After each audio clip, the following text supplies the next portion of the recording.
We got Mr. Baller, man. The camera ass. I mean, not the camera, but this light ass, bro. I ain't gonna lie to you. My ring light went out on them.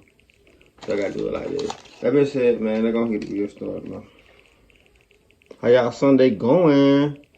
Are the photos that are famously associated with them. But before we get into those stories, if you're a fan of the strange, dark, and mysterious delivered in story format, then you've come to the right place because that's all we do, and we upload once a week. So, if that's of interest to you, please give the like button a 1,000-piece jigsaw puzzle for their birthday, but before you hand it over, make sure you secretly remove one of the pieces. Also, please subscribe to our channel and turn on all notifications so you don't miss any of our weekly uploads. Okay, let's get into today's stories. Long y'all can see me. Early on the evening of New Year's Eve in 2010, a 38-year-old man living in the Philippines named Ronaldo Dagsa decided he was just too tired to stay up all the way till midnight. But at the same time, Ronaldo really didn't want to miss out on all the festivities he knew would be going down out on the streets outside that night. So Ronaldo told his wife he was going to go take a nap, and could she please wake him up right before midnight, that way he could go outside and catch the tail end of the big celebration. And so his wife said that was fine, and just a couple of minutes later, Ronaldo was in his bedroom, in his bed, passed out. Ronaldo was a politician, and he was beloved in the Philippines because he was one of the very few politicians who was not afraid to arrest and prosecute gang members. In the Philippines, gang violence is a big issue, and really, Ronaldo was one of very few people doing anything about it. About 10 minutes before midnight, Ronaldo's wife went into the bedroom and woke Ronaldo up. And Ronaldo, even though he was really tired, he was so excited to get to go outside that he jumped out of bed and he made his way into the kitchen and he grabbed his camera and then he called for his wife, his daughter, and his mother-in-law, who were the only people still awake in his family at this point, to come with him. And so they would agree, and they would come with Ronaldo. He would go outside, and as soon as he opened the door, it was like everything he hoped it would be. There were people everywhere, all along these busy streets. There were firecrackers being shot up into the sky. People were laughing and cheering and celebrating. And so Ronaldo was really excited, and what he really wanted to do was capture a picture of his family right as the clock struck midnight, kind of commemorating New Year's Eve. And so Ronaldo led his family to a part of the sidewalk that wasn't very crowded, and he positioned his family, so his daughter and his wife and his mother-in-law, in a position that he was happy with and kind of made sure the picture was in frame. And then he kept checking his watch, waiting for midnight, and then right as it was about to strike midnight, he raised up his camera and he aimed it at his daughter, his wife, and his mother-in-law, and he took a picture. And here is the picture that Ronaldo took. In the foreground, you can see Ronaldo's daughter on the left, leaning up against the car, and then next to her is Ronaldo's wife, and then next to Ronaldo's wife is Ronaldo's mother-in-law. And all three women are smiling as this moment in time is captured on film. But what Ronaldo also captured on film were two men who he didn't know standing right behind his family. The man on the right is not looking at Ronaldo. Instead, he's looking out to the road near them and kind of staring at the festivities. He looks concerned. And then on the left is the other man who's clearly holding a gun that is aimed directly at Ronaldo. These two men were assassins who had been sent to kill Ronaldo. And Ronaldo took a picture at the exact moment that he was assassinated. Literally, the second this photo was taken, the man on the left in this photo fired his gun and killed Ronaldo. This photograph would be used by police to track down and arrest Ronaldo's killers. Police believe that Ronaldo was targeted because he was so anti-gang, that very likely a gang hired hitmen to kill him. Damn, that's crazy. God damn, the first story Thank you to BetterHelp for sponsoring today's video. Back in 2017, when I thought it was just and went and spoke shocked, but better, an event called to try. BetterHelp. Y'all go to BetterHelp. Willing to switch therapists, get matched with a therapist. Y'all go to BetterHelp. Professional, clinically proven whitening ingredients, 100% more stain removal. Crest. Did you know you could be entitled to a 5- or 6-figure payout if you were in a traffic collision within the past 2 years? In late August of 2008, a homicide detective in Los Angeles, California, named Kevin Lloyd, grabbed a cup of coffee from the break room and then made his way to his office, and he sat down at his desk. Detective Lloyd had already had a very difficult week, but now he had all this paperwork on his desk that he basically had to go through right now. He had put it off for too long, it was the end of the week, and so today was the day. And so Detective Lloyd took one more sip of coffee and then began sifting through all the papers. Now, this paperwork that Detective Lloyd was charged with going through was really just a huge stack of biographical information about gang members in and around Los Angeles. Basically, any time a gang member got arrested for anything, could be super minor, their information was added to this big dossier of biographical information. And it was the job of the homicide detectives to periodically basically go through all of this information and just kind of make sure you're up to date with what gang members were doing in and around the city. And so this was highly monotonous work, but it was necessary. So Detective Lloyd continued to flip through all these pieces of paper, and as he did, he slammed his cup of coffee, doing his best not to fall asleep from boredom. But after about 30 minutes, Detective Lloyd turned the page, and suddenly something he saw immediately stood out to him. And for about 30 seconds, Detective Lloyd just stared at the paper, having no idea what to make of what he was seeing. And what he was seeing was basic biographical information of a small-time gang member named Anthony Garcia, who had recently been arrested for driving with a suspended license. Now, to this point, many other detectives had seen this document about Anthony Garcia, and they hadn't thought anything of it. But when Detective Lloyd looked at this page about Anthony Garcia, a photo of Anthony immediately stood out to the detective. But before Detective Lloyd was prepared to run to his boss and tell him about this huge discovery he had made, he thought, you know what, I need to do a little bit about gang activities, because this could totally be wrong. So Detective Lloyd left the paperwork on the desk, he put his coffee down, and he walked his way out of the office and down to the room in the police department where they stored all of the files for all the unsolved murder cases. And so Detective Lloyd, he goes in there and he begins walking up and down the rows until finally he found the case that he was looking for. He grabbed it and he walked back to his desk, he sat down, and he began to read it. Now, this unsolved murder case, which was from 4 years ago in 2004, did not appear on the surface to have anything to do with Anthony Garcia. But Detective Lloyd was reasonably sure that there were details in this unsolved murder case from 2004 that would prove his theory about Anthony Garcia. The file that Lloyd was reading described a murder that took place on January 23rd, 2004. That night, a 23-year-old man named John Juarez was standing in front of this liquor store called Mr. Ed's Liquors, which is located in a small neighborhood in Los Angeles. John was a devoted father to a 4-year-old girl, and he was also a devoted member of a gang. But on this particular evening, John was not doing anything criminal in front of this liquor store. He was just standing there near a street sign, kind of minding his own business. But at some point, 2 men walked up to John and asked him where he was from, but before John could even answer, one of these 2 men drew a gun and began firing shots into John, and one of those rounds struck him in the head and killed him. Now, after... God damn. Everybody getting knocked off. God damn. What the fuck going on? Lloyd had read through this file and the description of the murder several times and felt confident he had gotten all the information he could.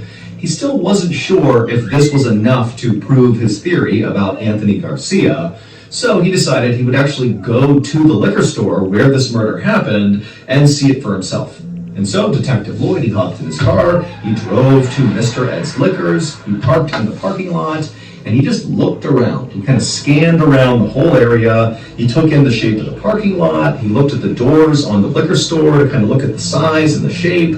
He also saw the nearby street sign that John had been standing near when he was shot and killed. And so finally, after looking all around and feeling like he had seen all that he needed to see, Detective Lloyd felt more sure than ever that his theory about Anthony Garcia had to be correct.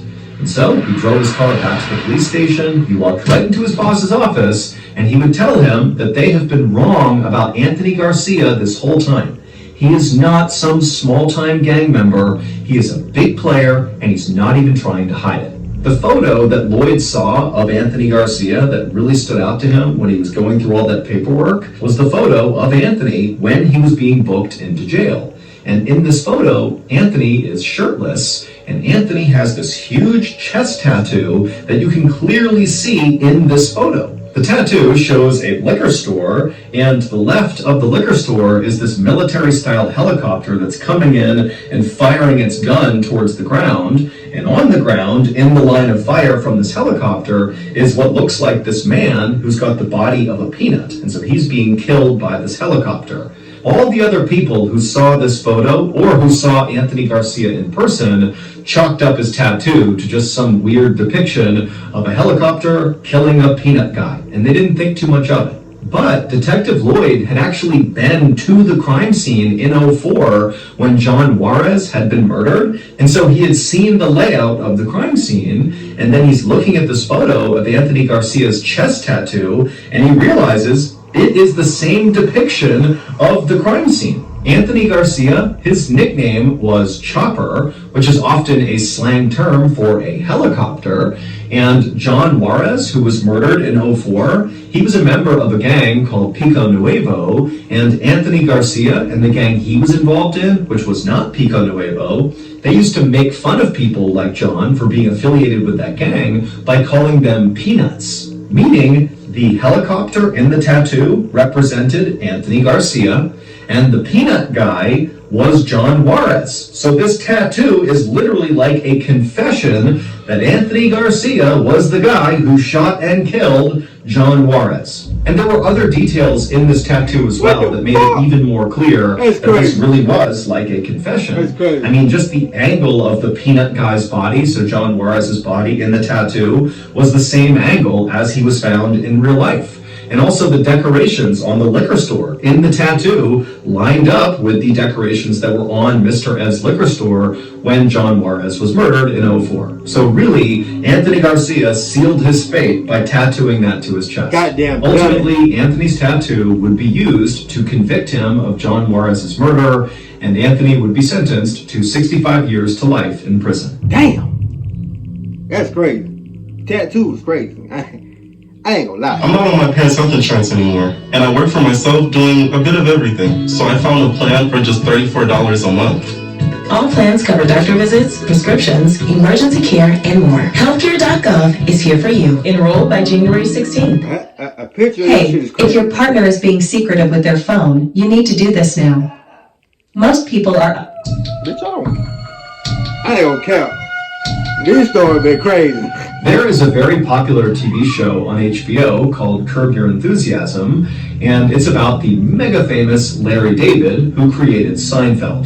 And so Curb Your Enthusiasm is totally a satire. It's a comedy, it's about Larry David, and in fact, Larry David plays himself in the show, but Larry David in the show is a very exaggerated version of himself in real life. But the show is shot to look like it's almost biographical, but it's not. It's totally comedy. Apparently, in real life, Larry is known for getting into kind of funny, awkward situations, often that he brings on himself. And so on the show, basically every episode, Larry David finds himself getting into totally absurd situations that just get worse and worse and worse because Larry just makes all the wrong decisions. And so it's a really funny show. However, there is one particular episode of Curb Your Enthusiasm that will go down as the single episode virtually everyone who has ever watched the show will remember, and it's not because it was funny. It's because this particular episode had massive ripple effects that nobody from Larry David to writers to producers, anybody involved with this production could have predicted. The episode in question is called The Carpool Lane, and in this episode, Larry David, the character, is late to a baseball game at Dodger Stadium. And so he's stuck in traffic and he's totally upset. And then he has this idea that if he picks up this prostitute who's right outside his car, that if she gets in the car with him, he'll now have 2 passengers in the car and therefore will be eligible to use the carpool lane that nobody else was using in this traffic jam, and that would allow him to get to Dodger Stadium faster. And so he hires this prostitute, and she gets in the car, and Larry kind of awkwardly explains his plan, and then he hops in the carpool lane, he makes his way to Dodger Stadium, the plan works great, and when he gets there, he actually ends up up bringing the prostitute with him into the game to just watch the game with him. What? And so he goes up, they find their seats, and their seats are just so bad. But as they're sitting there and Larry's totally upset about how bad his seats are, what's her name? Sugar from Next Friday, ain't it? I forgot her real name, man. It look like Larry happens to like see one of his friends who's also at this Dodgers game, and Larry can tell, his friend has great seats. And so the rest of the episode is basically Larry going down and trying to convince his friend to give up his seats for Larry and his prostitute to watch the game. And his friend just continuously says no. And so really that's the gist of the episode, and you can see how it kind of gets more and more ridiculous, and it gets really funny, but I mean, it's pretty typical writing for this show. This was not like a special show in any way. It was just kind of par for the course, Curb Your Enthusiasm. That is, until a lawyer named Todd Melnick heard about it. In the fall of 2003, this lawyer, Todd Melnick, called HBO and said he needed to see the raw footage from the episode they shot called A Carpool Lane. A producer at HBO named Tim Gibbons is the one who answered this call, and his first reaction was, we can't let you see this footage because this episode hasn't even aired yet, and so you're going to have to wait the couple of months until this episode comes out if you want to see this footage. But Tim quickly noticed that Todd Melnick, the lawyer, was not about to give up this easily. He was adamant that he had to see this footage right now. And so eventually, Tim Gibbons actually would go and find Larry David, and he would ask Larry, hey, do you mind if this random lawyer comes and watches this footage from this unaired episode? And Larry was like, okay. And so the next day, Todd Melnick showed up at HBO, and he was led into this small room with a TV, and Tim, the producer he spoke to, as well as Larry David and a few other people from the Curb Your Enthusiasm production, they all filed into this room, and all of them just sat down, and then they began playing the footage, the raw footage from the Carpool Lane episode. And as they watched this footage, which was hours and hours and hours long, the lawyer, Todd Melnick, is watching the footage and just kind of slumping into his chair, just seeming like what he was watching was making him more and more unhappy. That clearly, he was looking for something and he was not seeing it in this footage. But finally, when one of the producers put in the fifth and final tape of raw footage from this episode, Todd Melnick, as he's sitting there watching the footage, which looks basically like Larry walking up and down the steps at Dodger Stadium over and over again, and him also walking in and out of his aisle, they reshot the scene of him sitting down inside of his crappy seats. Todd's watching this over and over again, and then suddenly he sits up and he points at the screen and goes, right there. It would turn out Todd Melnick was investigating a murder case. The murder happened on May 12, 2003. A 16-year-old girl named Martha Puebla was standing in front of her house in a neighborhood in Los Angeles when she was shot by gang members because apparently a rumor had gotten out that Martha was snitching on gang members, and so she was killed. And the police actually had already made an arrest in this murder. They had arrested a guy named Juan Catalan. Juan's brother, Mario, was on trial for a different murder, and just 2 weeks before Martha's murder, Martha testified in Mario's case. And who was in the audience listening to Martha's damning testimony about Mario? Well, Mario's brother, Juan. And so prosecutors believed this was the motive for Juan to kill Martha. Also, there was an eyewitness to Martha's murder, and the sketch artist who worked with this eyewitness came up with a composite sketch of... Y'all can't believe these motherfucking things, man. They don't know how to draw, man. We discovered that shit videos ago. These motherfuckers don't know how to draw. That looked you might well get me on that like Juan. And so now Juan was potentially facing the death penalty if he was found guilty. But Juan was adamant that he did not kill Martha, and on the night of her murder, he said he was at the Dodgers game where they were filming a Curb Your Enthusiasm episode. But nobody believed him except for his lawyer, Todd Melnick, who called HBO, got access to all that unseen footage from the episode, and after watching for hours and hours and hours, finally the fifth tape goes in, and sure enough, Todd Melnick watched as his client, Juan Catalan, strolled right into frame and sat down with his daughter.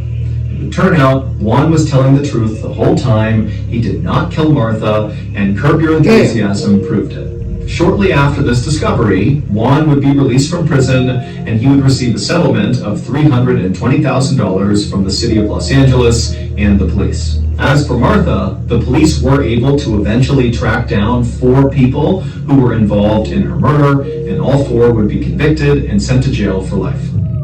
Damn! That's crazy. All 3 of these stories were crazy, not gonna lie. Then for that second one. The second one got me when he got the tattoos. That's the most dumbest thing you could ever did in history and maintain humidity. But that being said, give me a thumbs up, subscribe, see how much we're on this video. Let's ride, nigga.